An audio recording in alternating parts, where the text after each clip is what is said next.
welcome everybody. We see the first people coming in, so we take this time for a brief introduction since our time is quite limited. My name is Stefano Feltri. I'm a journalist working with the Institute for European Policy Making at Bocconi University, and I will be the moderator of this digital event. So let me briefly introduce our guest. We are here today to discuss the present, the recent past, and most importantly, the future of the European Green Deal in a quite difficult moment, because we are here at the crossroads between the incoming Donald Trump presidency and the beginning of a new European Commission that has just be approved by the European Parliament. So it's the perfect moment to discuss the future of the Green Deal. We are also very close to the end of the COP29 conference, so it's a perfect moment. And so let me introduce the speaker while we give time to the audience to join the meeting. So we have Or Keraron. She is a research assistant at the Institute for European Policy Making, and she co-authored with Sylvie Goulart the policy brief that is basically the main output that we are going to discuss today. We have recently published this policy brief with the YEP. It's called Green Deal in a Time of Green Bashing. I invite you all to have a look at it. You can download it on our website. And my colleague Flaminia Belli, she has already, or she's going to put the link in the chat. And you can also find something that is probably the most interesting part, or at least the most ambitious, which is an appendix with all the laws and all the legal outputs that the European Union produce on the Green Deal, which is quite an impressive work that Or and Sylvie has delivered recently. Sylvie Goulart, you probably know her because she has already participated to many YEP events. She is the deputy president of our think tank, but she's also president of the Franco-German Institute. She's a former European Member of Parliament, a former minister in France. She former deputy governor of the Banque de France. And she's also co-chairing an international task force, the Franco-British Initiative on nature and biodiversity. She's also a professor here at Bocconi, at the business school, the SDA Bocconi. Then we are particularly happy to welcome Pascal Durand. For the first time he attended a YEP event. He's a lawyer. He co-founded the French Europe Ecology, basically the Green, in 2008. And she has spent a decade in the European Parliament, where basically he was one of the main member of Parliament who worked on the Green Deal in the last two legislatures. He is now out of the Parliament, and he will help us to understand what happened, how the Green Deal was made, and what are its perspectives. So just a couple of housekeeping information. We are on, please remember that we are on the record. We try to be brief with our presentations, and then we have so we have time for Q&A. When we will open the Q&A session, you can either write your question in the Q&A tool, you find it here on Zoom, or you can raise your digital hand and we will invite you to join the floor for asking your question. Okay, so let's start with Or Keraron. Could you please briefly introduce us to the policy brief, what is inside, basically what is the Green Deal, and why this is such a complex question to answer?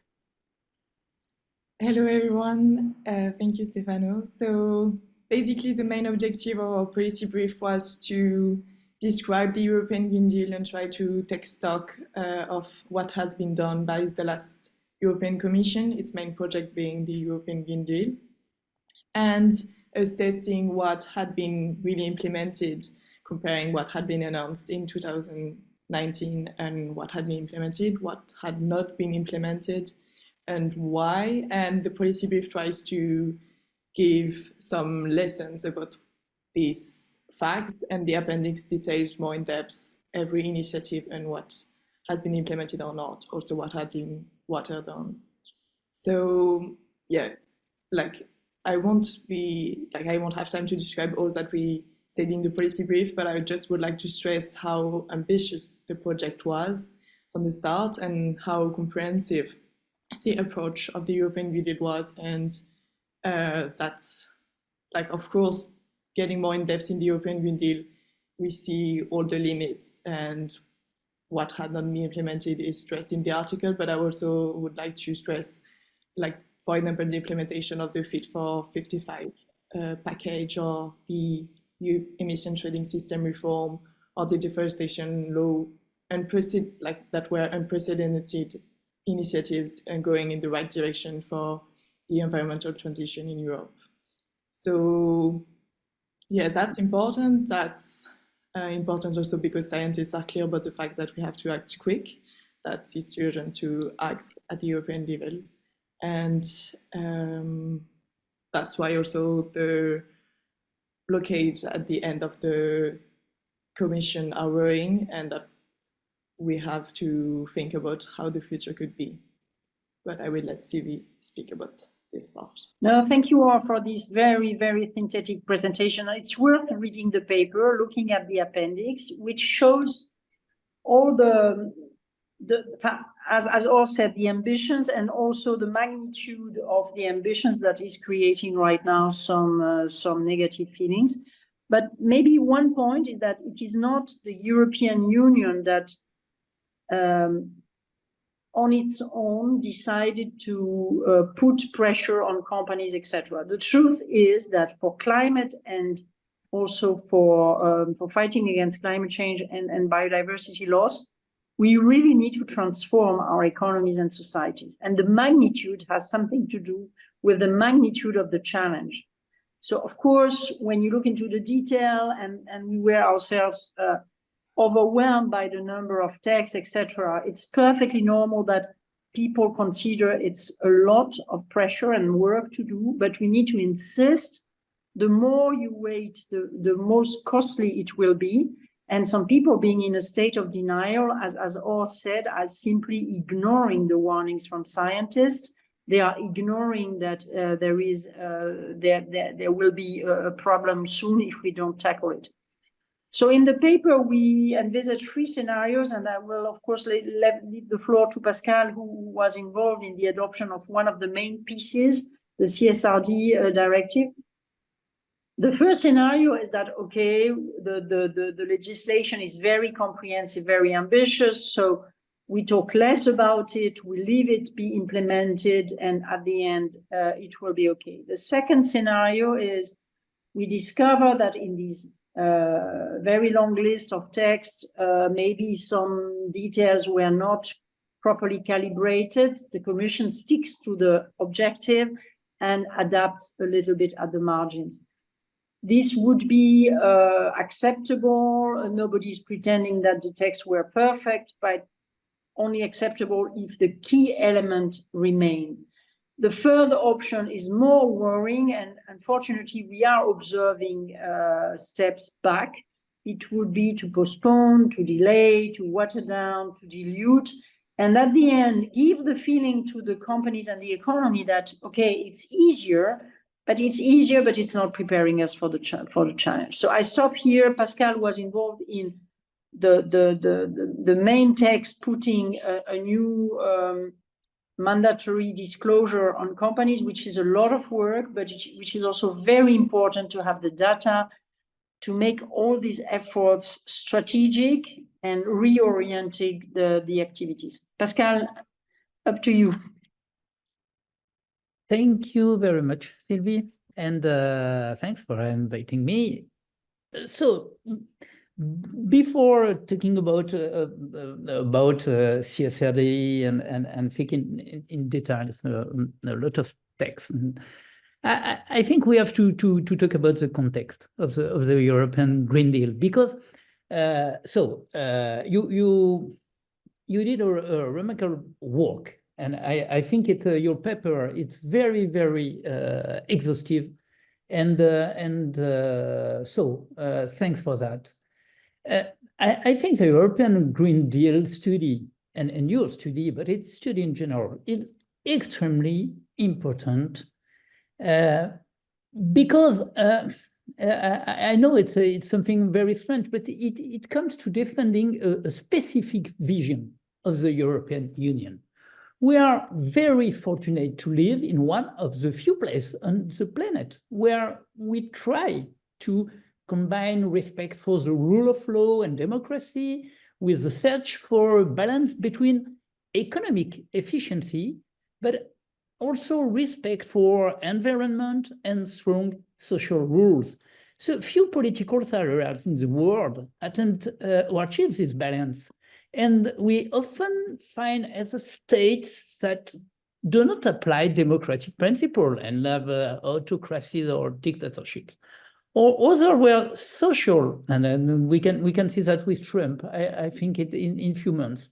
And environmental issues are neglected or even scorned. It is essential to recall this specific European historical background in order to understand the nature of the text surrounding the Green Deal, which are largely, it's my position, and of course we can debate about that. But for me, European Green Deal it's the continuation now, hic et nunc, of the economical, industrial, and social advance of the 19th or 20th centuries.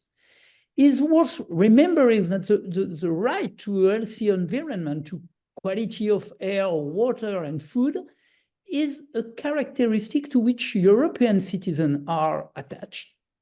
Standards, relating to the environment, to the preservation of a good quality living space.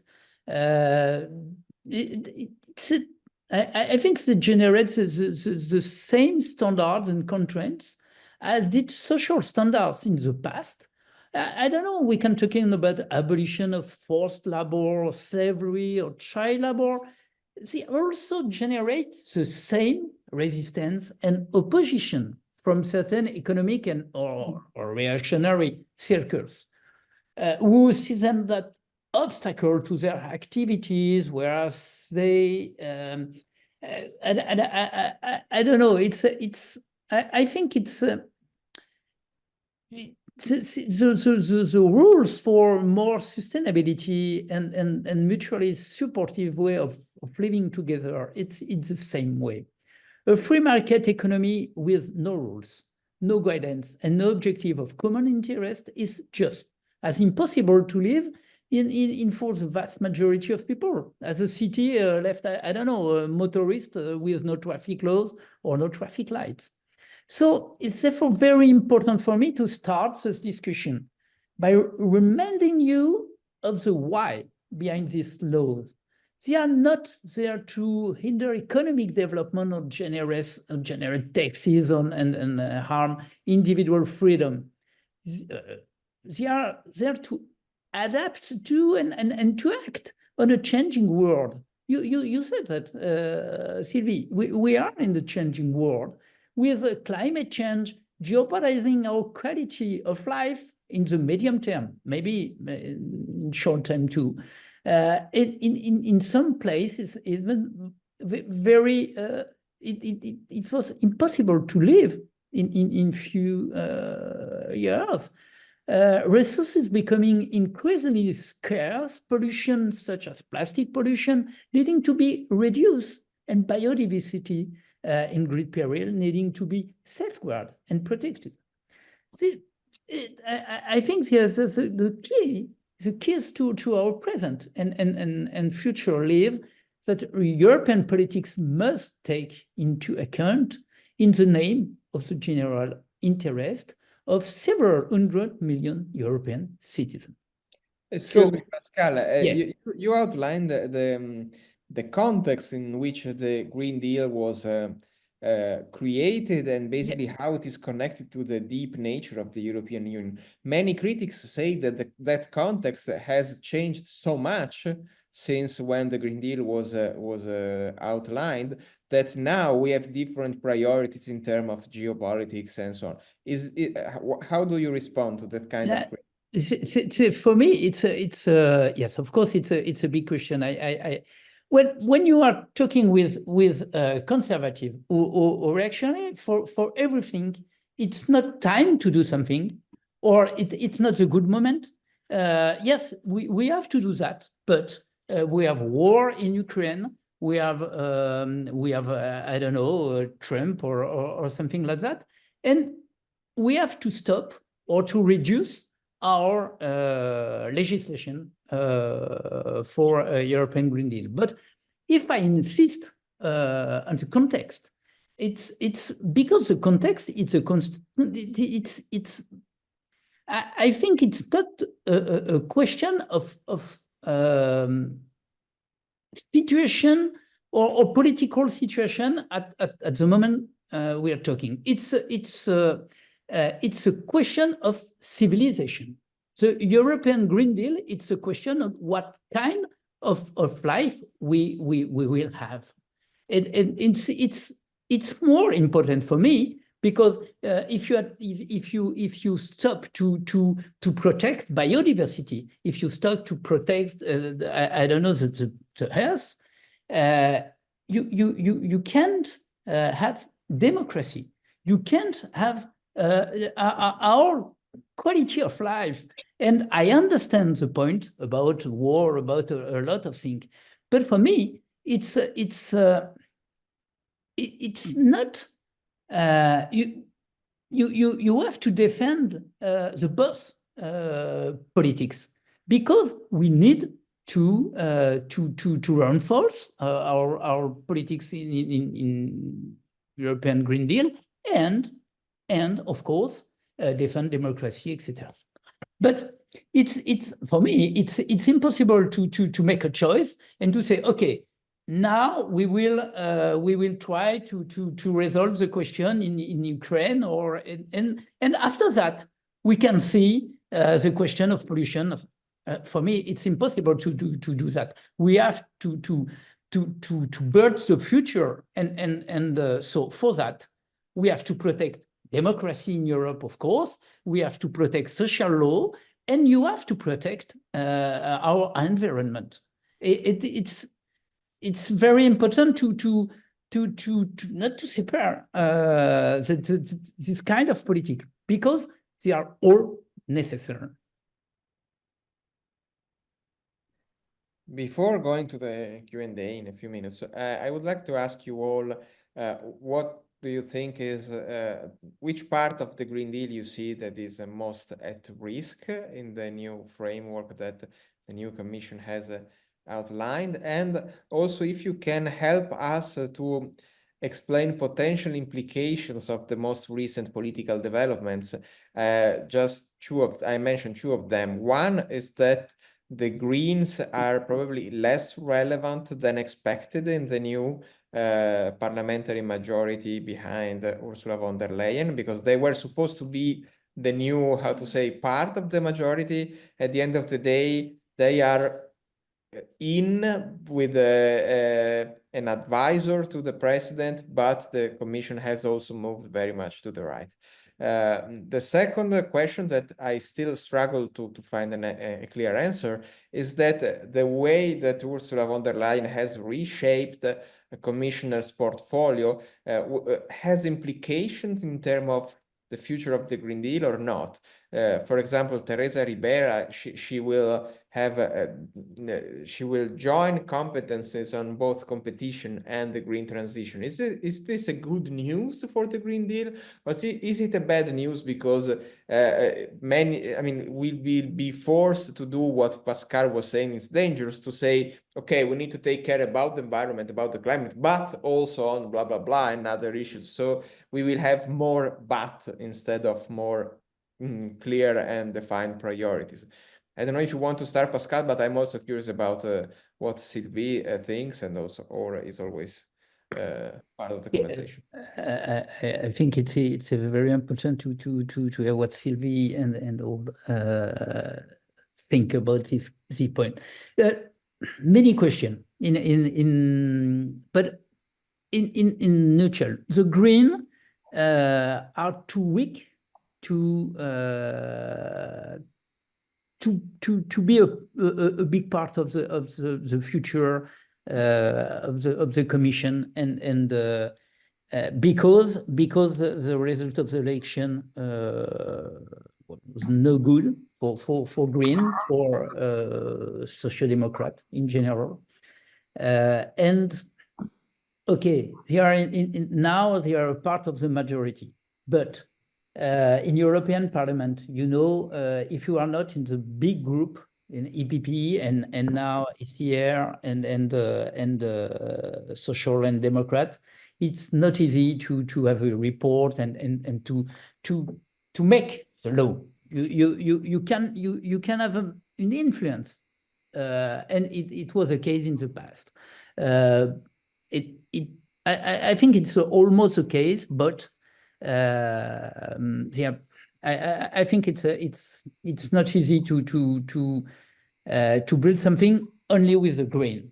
We have to build in European Parliament. We have to build majority and huge majority because we have the Council, and the Council is co-legislator. So you can have a huge majority or big majority or big decision, good decision on the Green Deal in the European Parliament. If the Council don't want to modify the law or to implement the law because it's a member state, I think it's not easy to see what the future can be in the Council. Because we have majority, we have an evolution of majority during the 5 years. In the European Parliament, you have election for 5 years, for 5 years. But in the Council, it's not the case. Tomorrow we'll have a new president in Romania. We can have election in Germany in 6 months, and the same in France, etc., etc. So the majority changed. And now, in the Council, we have a bad majority for European Green Deal. So to answer your question, it's a good or bad thing. I have no idea. For me, what will be the position from EPP and the part of Renew and the Center Group, it's very, very, very difficult to answer, frankly, to answer this question. So we have to see. We have to see. We have 3 scenarios. I think it's good if Ode and Sylvie can talk about the 3 scenarios. If you want. Yeah. No, if I may, no, and before we listen to Or, because she belongs also to another generation, which is quite important. If you look, if you hear again the speech made by Ursula von der Leyen in December 2019 on announcing the Green Deal, she made a reference to the fact that the young people were in the streets, that Greta Thunberg was very vocal, etc. And it is true that this is also one of the change in the civil society.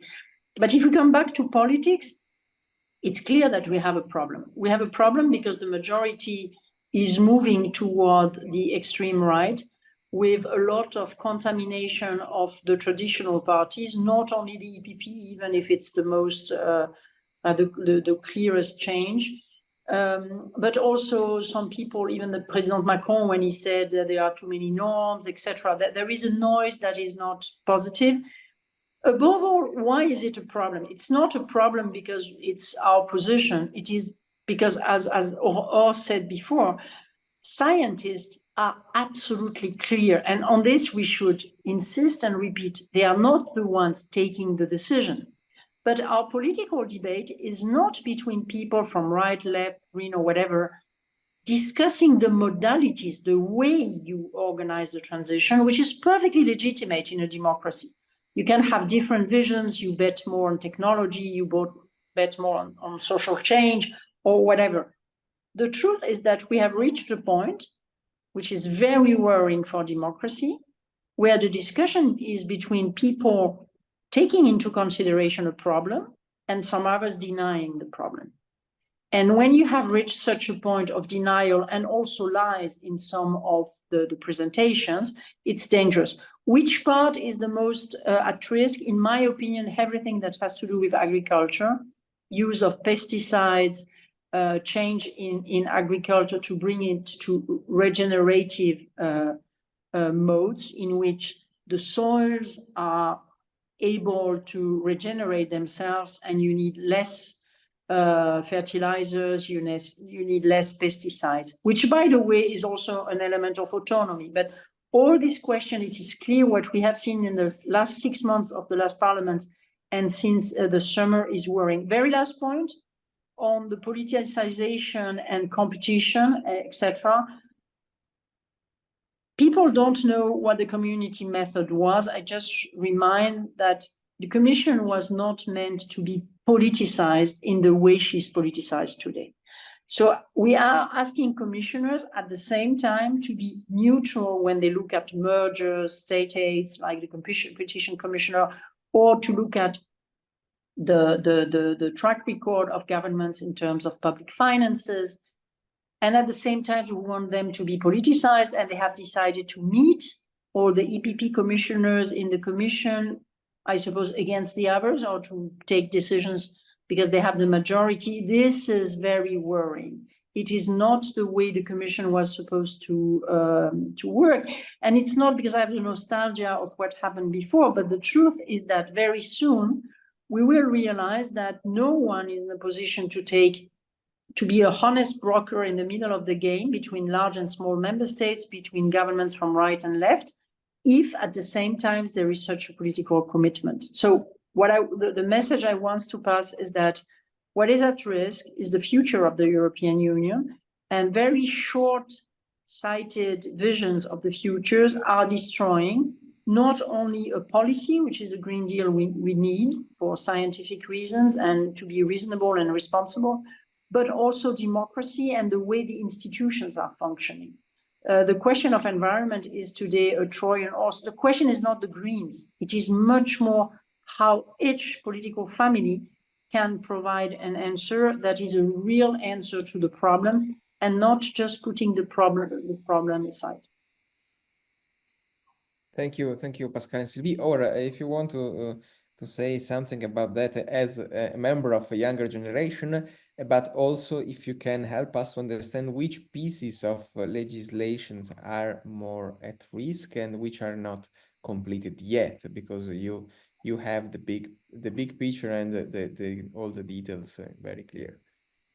Yeah, thank you. I agree with Sylvie and Pascal about this shift of the Commission to the right that is very worrying. And taking an example, I would like to describe this delay in the deforestation law that was adopted mainly because of the EPP. And I think that is showing a clear shift of the EPP from supporting the European Green Deal and Ursula von der Leyen on the green transition to a position more ambiguous and on these subjects. And I think that explains also Ursula von der Leyen's strategy nominating Ribera as a commissioner for the competition and the clean transition.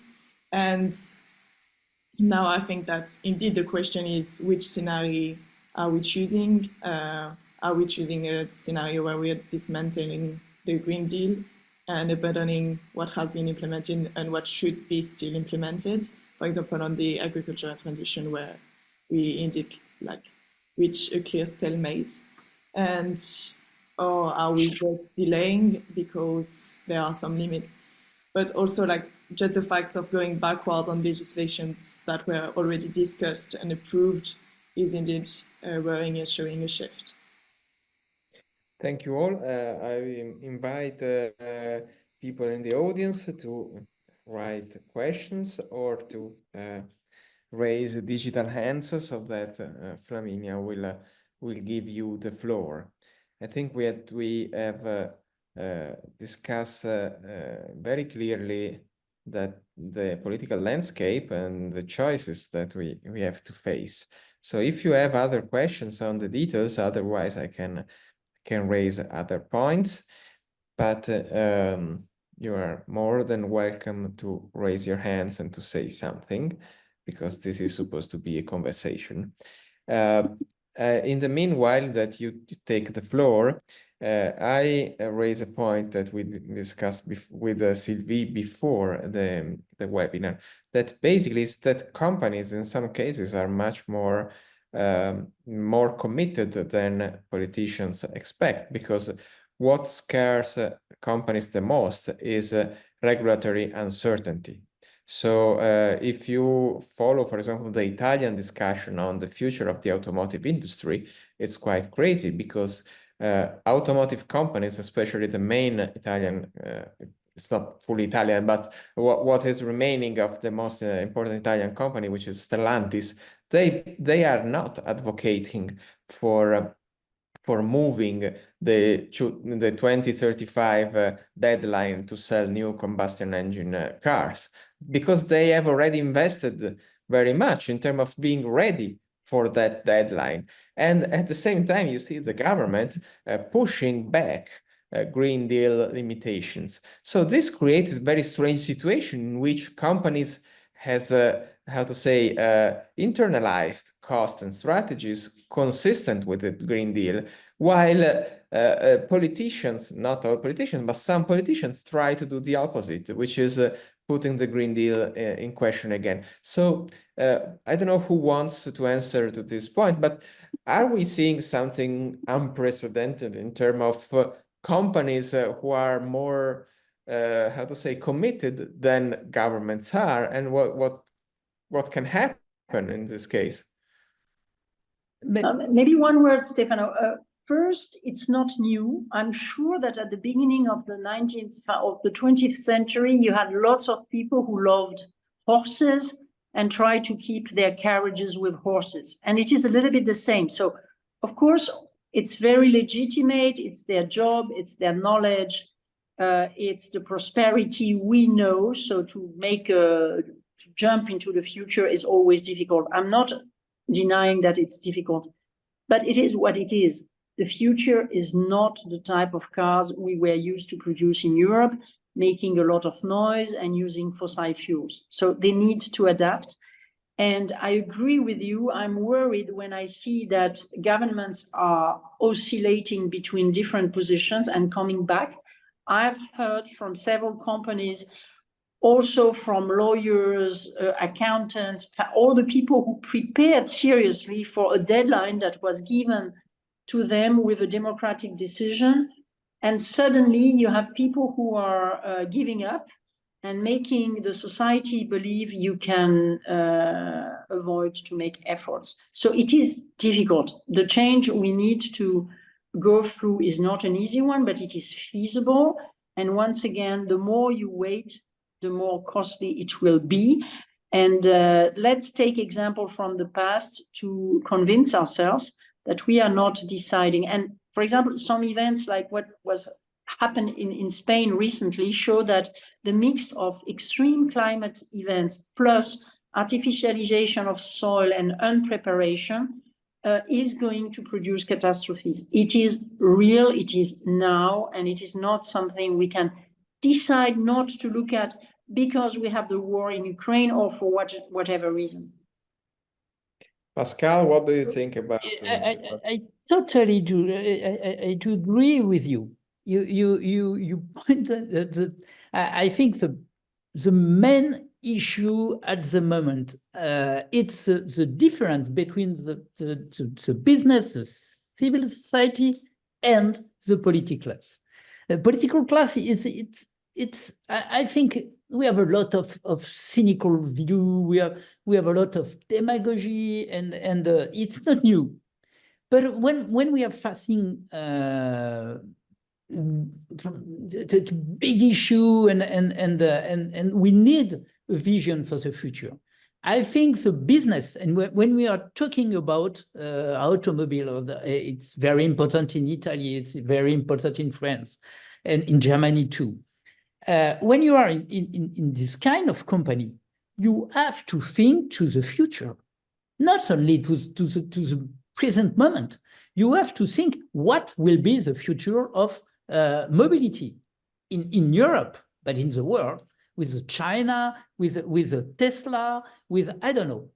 If the mobility, if we need to go, and I think it's the case, through a new mobility like electric cars, or I don't know, you have to build something. You need time for this transition. And the company say, okay, we will security. We can stay in uncertainty. You use the word. We have something, investor need reliable information. And not one day, okay, you can have a green investment, and the day after said no, because it's not time for that. So it's impossible to build something. So I'm more optimistic. It's my view, but I'm pretty sure I'm right. I'm more optimistic. When I look at business, when I look at civil society, when I look at the young people, than when I look at the political class. So you're right, it's a big issue, but I'm pretty optimistic. Okay, thank you. I don't know if Flor wants to comment on that. Otherwise, I have a question for her, because in the title of this webinar, we mentioned the challenges that the Green Deal faces because of shaking political commitment in Europe, but we also mentioned Donald Trump. So the US will be a huge part of the story, because with the Biden administration, they took the lead in terms of commitment for green transition, and now they will move back. So you briefly mentioned before the ETS system, which is the carbon pricing system that the EU adopted, and we are also moving toward the full implementation of the CBAM, which is basically the carbon pricing at the frontier, a carbon tax on imports. So do you think that this part of the Green Deal is perfectly secured, or do we expect that, for example, on the CBAM, which is supposed to enter in full function in 2026, if I'm not mistaken, this is a part that is still have to be fully implemented. So it's a moving object that can be hit by the changing international landscape and the Trump arrival. Thank you. I think it's still very new for the EU to try to have an impact on the world's emissions and not only on its emissions, and that's going in the right direction. And the CBAM is a great initiative in this sense, and the deforestation law as well. And of course, as it's unprecedented, it's raising many questions and many critics.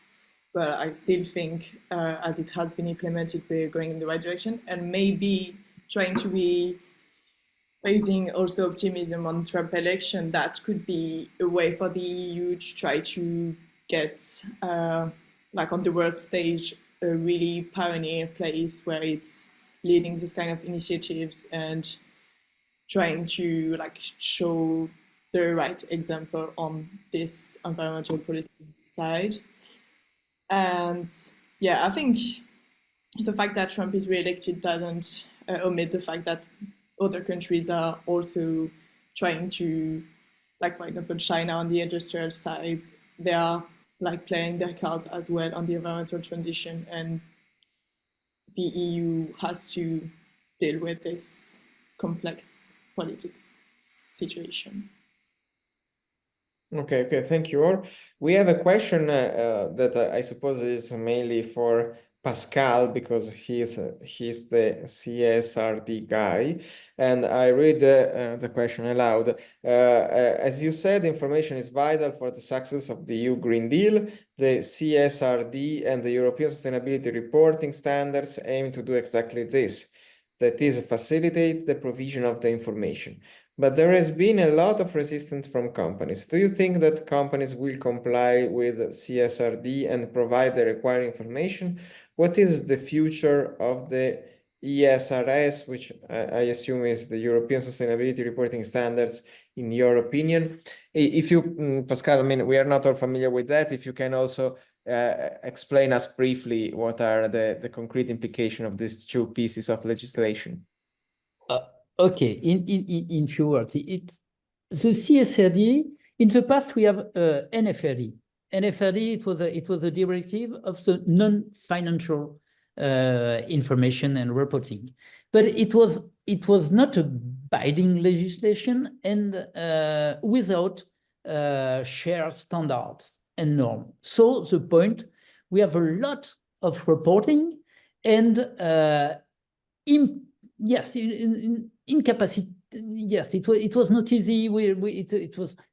It was impossible to have good information, and so we have to change that to build more. I don't know what kind of word I can use, but more relevant information with standards. It's ESRS. It's a standard.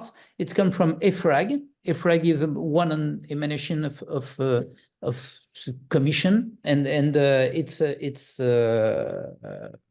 technical instrument.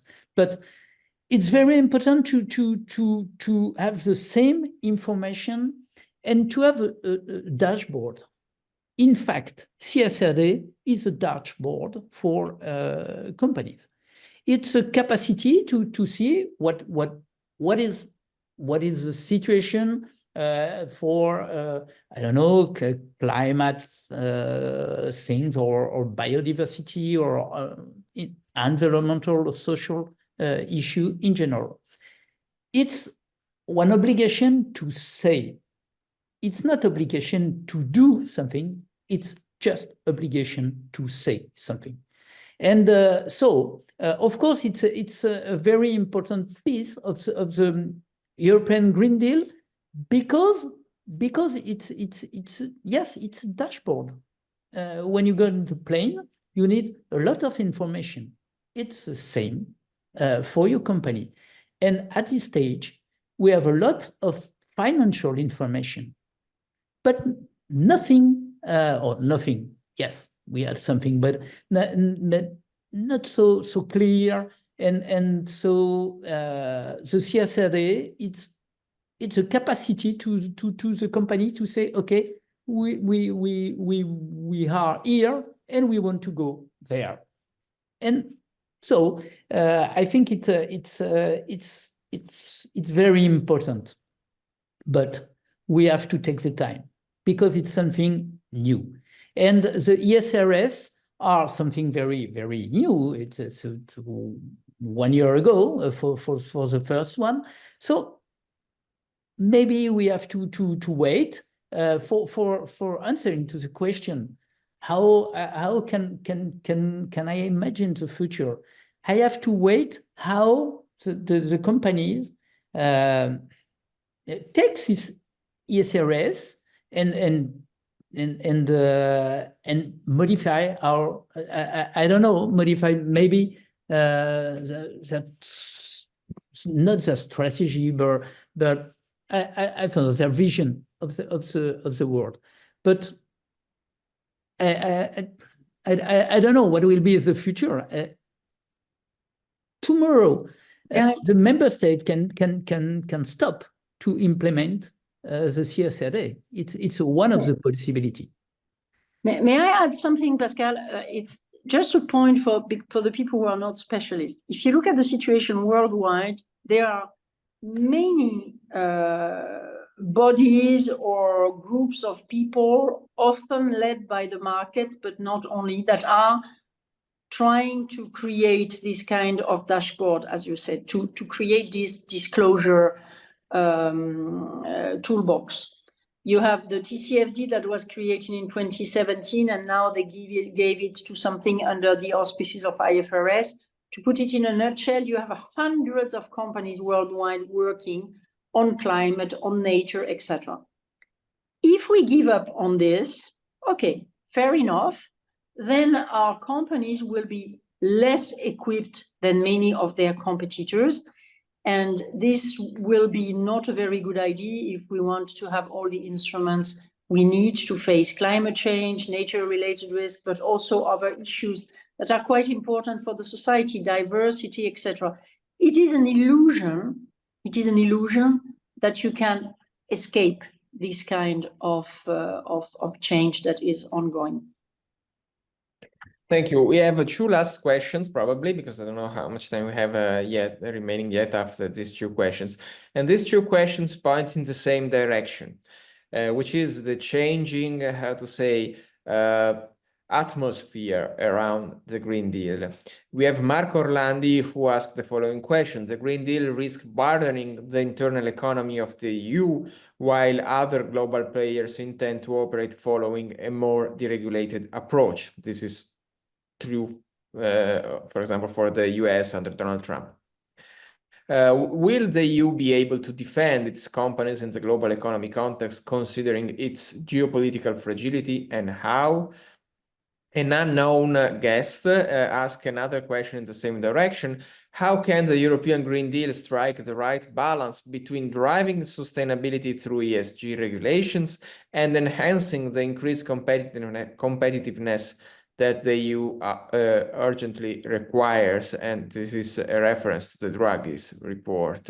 So I don't know who wants to take those, but this is the question pointing in the same direction. I mean, is the EU losing competitiveness because of the Green Deal and the related regulation, or, as Pascal said, these are part of how the EU works, so there is no choice to add on this. We need to adopt them regardless the impact on competitiveness, or maybe they increase EU competitiveness. For example, the CBAM might increase EU competitiveness because basically it's a protection, among other things, it's a protectionist measures to protect the European companies. Sylvie, you want to start? I try, but you can supplement. First and foremost, it is true, and there is something very, very strong in these questions. The European Union does what she can do, and it is mainly to use rules. Why? Because we don't have a government, we don't have a large budget. We cannot act as, for example, the US did or China is doing with public money supporting investment, right? Because in the US, it's because they have a common tax policy at federal level that they can give credits to companies investing massively. So it is true that we can not only continue with rules, we also need to invest, and to invest massively, no doubt. On the other hand, as I say, it is not true that the rest of the world is doing nothing. The rest of the world is, of course, we will see what the Trump administration is bringing, but even if they called it Inflation Reduction Act, the US invested massively in greening. The Chinese, they are more advanced than we are on electric vehicles, on raw materials, on solar panels, etc. So the truth is that, in my opinion, the rules are what we see, but the lack of investment by the Europeans in the last 20 years is something we did not see. And to be honest, if you take the Draghi report, for example, it is if we are where we are, if he is right, it's unbelievable in terms of failure of the European governance, because it means that we did not implement the right analysis we made. I remember in 2000, at the beginning of the century, there was the Lisbon strategy saying we need to invest in research and development, we need to create a knowledge-based society, etc., etc. And member states don't. the same for the implementation of the fiscal rules. We are not only in a mess because in France, at least, and in Italy, we have a huge debt, but because we did not spend the money to invest in the future. Such a debt for a fantastic, well-equipped country could be something we can support. So we are now paying the bill of the last decades of very weak structural policies and adaptation, etc. And some people propose to do what? To destroy the most strategic piece we ever adopted, to shift the economy towards something else. I'm not saying that the Green Deal is perfect. I'm not saying it is enough. We also need to invest in digitalization or in security.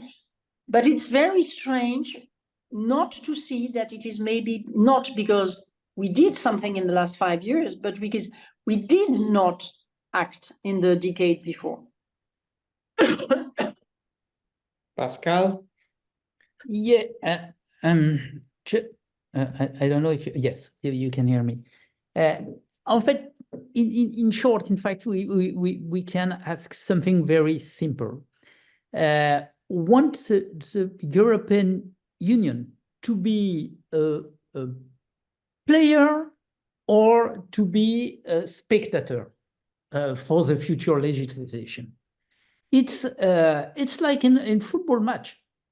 You can be on the field or you can just see the match. And it's the same for us now.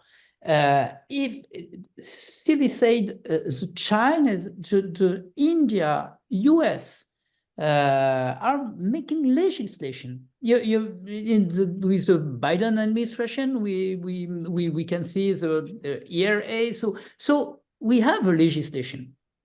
It's the same with the ESSB. It's the same with the GRI, etc., etc. We have a lot of standards and norms in the world. So what is the question is, if the European Union want to be sovereign, if we want sovereignty, we will have to be rule makers. It's something very important because our vision, it's the beginning of my speech, but our vision of the civilization is not the same that in China or in India or in US. I have all the respect for that, but we have our own vision. And my vision is a vision from centuries about this balance between environmental, social, and economic matters. So if we want that, we have to do our own roles and discuss, of course, with the rest of the world. Okay, thank you, Pascal. Or I don't know if you want to add something. Otherwise, I think we are approaching the end of this conversation. That I think it was very interesting. No, I agree also with Sylvie and Pascal. I think like Europe can't be competitive if it's not greening its industry, if it's not greening its agriculture, and it's a clear necessity as EU industry and EU agriculture is in danger if it's not transitioning right now. Okay, thank you so much. So let me remind you that you can subscribe the YEP@BU newsletter. Flaminia has already put the link in the chat, so you can stay informed of our future initiatives, among which I will remind you that we have a conversation, a hybrid event on December 5th, about the geopolitics of climate. I saw that there is someone in the audience who said that we should give the floor also to people in the automotive industry. This is something that we are planning to do, to have a conversation about specifically the automotive industry and the implication of green regulation.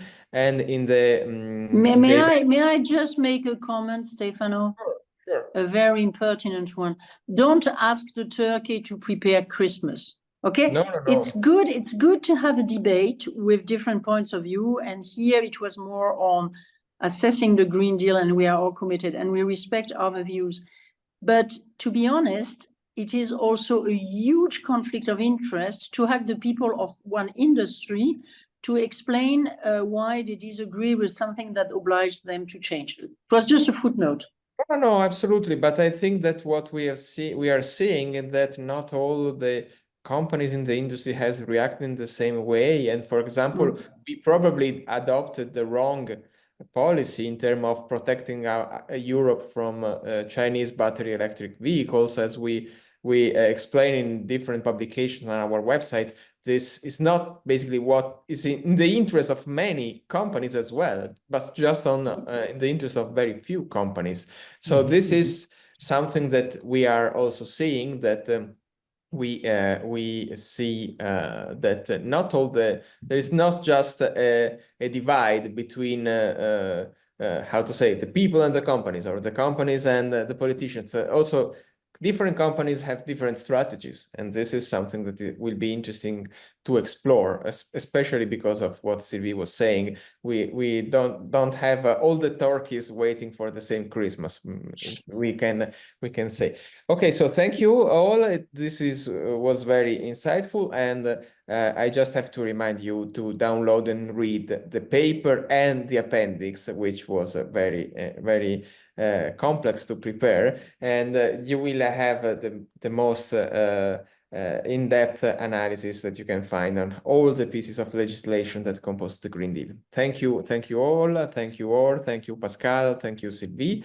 And this webinar is recorded, so if you want to rewatch it, you will find it very soon on our website. Thank you all.